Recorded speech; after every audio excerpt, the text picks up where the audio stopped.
ओम नमः शिवाय। हर हर महादेव।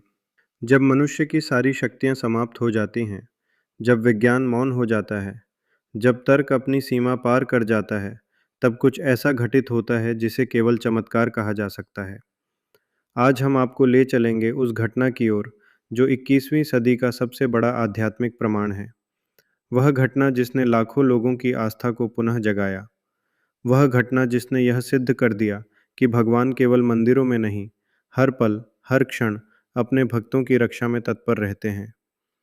यह है 16 जून 2013 की कहानी, केदारनाथ की कहानी, भीमशिला की कहानी और उस महाप्रलय की कहानी जो रुक गया एक पत्थर के सामने।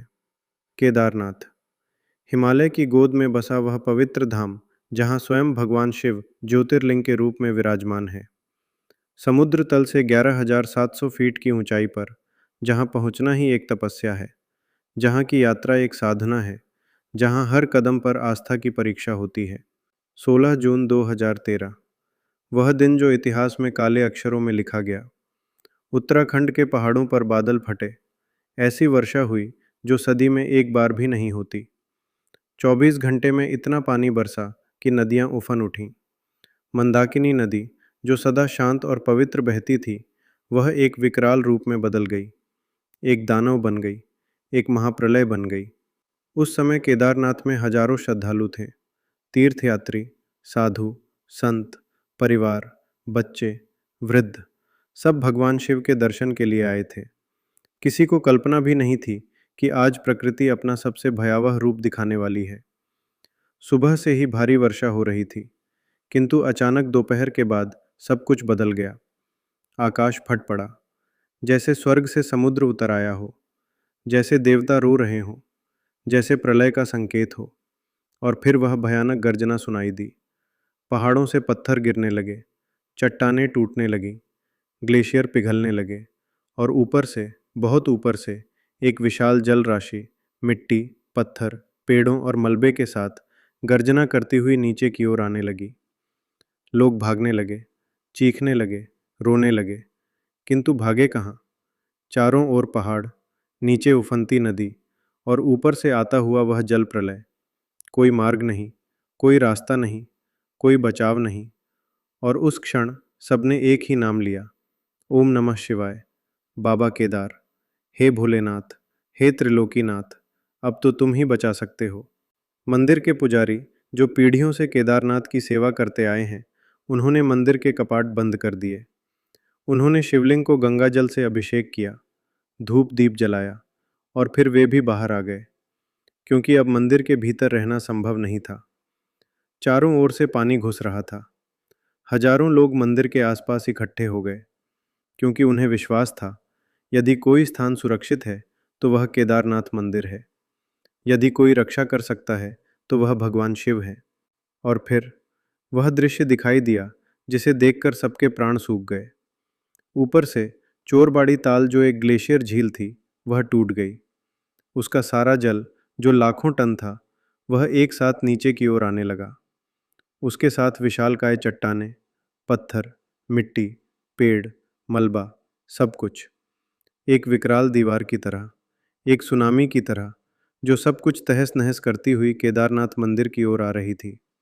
लोगों ने देखा और जान गए कि अब बचना असंभव है, अब मृत्यु निश्चित है, अब केवल भगवान ही बचा सकते हैं, यदि वे चाहें तो। और तब वह घटित हुआ जिसे चमत्कार कहते हैं। उस विनाशकारी जल प्रलय के साथ आ रहा था एक विशालकाय पत्थर, एक चट्टान जिसका वजन हजारों टन था, जो गर्जना करते हुए, सब कुछ कुचलते हुए नीचे की ओर आ रहा था। वह पत्थर इतना विशाल था कि उसके सामने मकान खिलौने जैसे लग रहे थे। वह पत्थर इतना शक्तिशाली था कि उसकी गति को कोई नहीं रोक सकता था। और सबको लगा, यह पत्थर सीधे मंदिर से टकराएगा और मंदिर ध्वस्त हो जाएगा और यहाँ खड़े हजारों लोग सब समाप्त हो जाएंगे।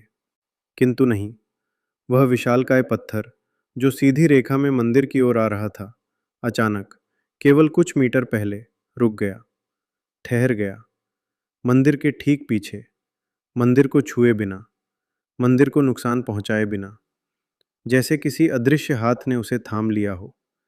जैसे किसी दिव्य शक्ति ने कहा हो, बस यहीं तक, आगे नहीं। और उस पत्थर ने एक प्राकृतिक बांध बना दिया, एक दीवार बना दी। और वह सारा जल प्रलय, वह सारा मलबा, वह सारी विनाशकारी शक्ति उस पत्थर से टकराकर दो धाराओं में बट गई। मंदिर के दाएं और बाएं से होकर बह गई, किंतु मंदिर को छुआ तक नहीं। लोग स्तब्ध रह गए, विश्वास नहीं हो रहा था। आंखों के सामने एक चमत्कार घटित हो गया था। विज्ञान के सारे नियमों को धता बताते हुए, प्रकृति के सारे नियमों को चुनौती देते हुए, हजारों टन वजन का पत्थर, हजारों टन पानी की शक्ति, गुरुत्वाकर्षण का बल, वेग, गति, सब कुछ उस पत्थर को मंदिर में घुसा देने के लिए पर्याप्त था। किंतु नहीं, वह रुक गया, ठीक वहीं जहाँ रुकना था। 1 इंच आगे नहीं, 1 इंच पीछे नहीं, बिल्कुल सही स्थान पर। और लोगों ने समझा, यह भगवान शिव का प्रत्यक्ष हस्तक्षेप है, यह उनकी लीला है, यह उनकी रक्षा है। किंतु यह कहानी केवल यहीं तक नहीं है। इस पत्थर का एक गहरा पौराणिक संदर्भ है, एक इतिहास है, एक रहस्य है। महाभारत काल की बात है, जब पांडव अपने राज्य के विनाश के बाद अपने पापों के प्रायश्चित के लिए हिमालय की यात्रा पर निकले। वे भगवान शिव से मिलना चाहते थे, उनसे क्षमा मांगना चाहते थे। किंतु भगवान शिव पांडवों से रुष्ट थे, क्योंकि उन्होंने अपने ही कुल का विनाश किया था। पांडव केदारनाथ पहुँचे, किंतु भगवान शिव ने उन्हें दर्शन नहीं दिए। वे बैल का रूप धारण कर गए और पशुओं के बीच में छिप गए। किंतु भीम ने उन्हें पहचान लिया। भीम ने अपनी विशाल भुजाओं को फैलाकर दो पहाड़ों को पकड़ लिया और अपने विशाल शरीर से एक द्वार बना दिया। सारे पशु उस द्वार से होकर भाग निकले, किंतु शिव रूपी बैल उस द्वार के नीचे से निकलने की कोशिश करने लगे, और उस प्रयास में उनका पिछला भाग केदार में रुक गया और शेष भाग नेपाल के पशुपतिनाथ में प्रकट हो गया। और वहीं केदारनाथ में भगवान शिव ने अपना पीठ स्वरूप दिया। वहीं शिवलिंग बना, वहीं ज्योतिर्लिंग प्रकट हुआ। किंतु जो स्थान भीम ने अपने पैरों से रोका था, वहाँ एक विशाल पत्थर है, जिसे भीमशिला कहा जाता है। और अब जो पत्थर 2013 में आया, क्या यह वही भीमशिला है? क्या यह भीम का ही स्वरूप है, जो पुनः मंदिर की रक्षा करने आया? कुछ विद्वान कहते हैं, यह पत्थर वही प्राचीन भीमशिला नहीं है, यह नया पत्थर है जो ऊपर से आया। किंतु क्या यह संयोग है कि यह पत्थर भी वैसे ही मंदिर के पीछे आकर रुक गया? क्या यह संयोग है कि इसने भी मंदिर की रक्षा की? क्या यह संयोग है कि इसने भी एक द्वार बनाया और जल प्रलय को दो भागों में बांट दिया? या यह भीम का ही आशीर्वाद है, या यह भगवान शिव की ही लीला है? जो भी हो, एक बात निश्चित है, यह घटना विज्ञान से परे है, यह तर्क से परे है, यह केवल आस्था से समझी जा सकती है। उस दिन केदारनाथ में 1200 से अधिक धर्मशालाएं और होटल नष्ट हो गए। हजारों घर तबाह हो गए, हजारों लोग मारे गए, पूरा क्षेत्र तबाही का मंजर बन गया। किंतु केदारनाथ मंदिर बिल्कुल सुरक्षित रहा। उसकी एक भी दीवार नहीं टूटी, एक भी पत्थर नहीं हिला। मंदिर के भीतर शिवलिंग बिल्कुल यथावत, जैसे कुछ हुआ ही नहीं। जब बचाव दल पहुंचे, जब सेना के जवान आए, जब पत्रकार आए, सबने उस दृश्य को देखा। सबने उस विशालकाय पत्थर को देखा जो मंदिर के ठीक पीछे खड़ा था, और सबने एक ही बात कही, यह चमत्कार है, यह दैवीय हस्तक्षेप है। वैज्ञानिकों ने समझाने की कोशिश की, यह भूवैज्ञानिक घटना है, यह गुरुत्वाकर्षण है, यह घर्षण है। किंतु कोई भी व्याख्या पूरी तरह संतोषजनक नहीं थी, क्योंकि प्रश्न यह नहीं था कि पत्थर क्यों रुका। प्रश्न यह था, वह ठीक उसी स्थान पर क्यों रुका जहाँ रुकना था, उस सटीक स्थान पर, उस सटीक कोण पर। यदि वह पत्थर 1 फीट भी आगे आता, मंदिर ध्वस्त हो जाता। यदि वह 1 फीट भी पीछे रुकता, वह बांध नहीं बन पाता और जल प्रलय मंदिर में घुस जाता। किंतु नहीं, वह ठीक वहीं रुका जहाँ रुकना था, जैसे किसी ने नाप जोक कर उसे वहाँ रखा हो, जैसे यह सब पूर्व नियोजित हो। और भक्तों ने कहा, यही तो भगवान की लीला है, यही तो उनका चमत्कार है। वे अपने भक्तों को कभी नहीं छोड़ते। संकट में वे स्वयं प्रकट हो जाते हैं, भले ही पत्थर के रूप में, भले ही किसी और रूप में। आज भी जब आप केदारनाथ जाते हैं, आप उस भीमशिला को देख सकते हैं।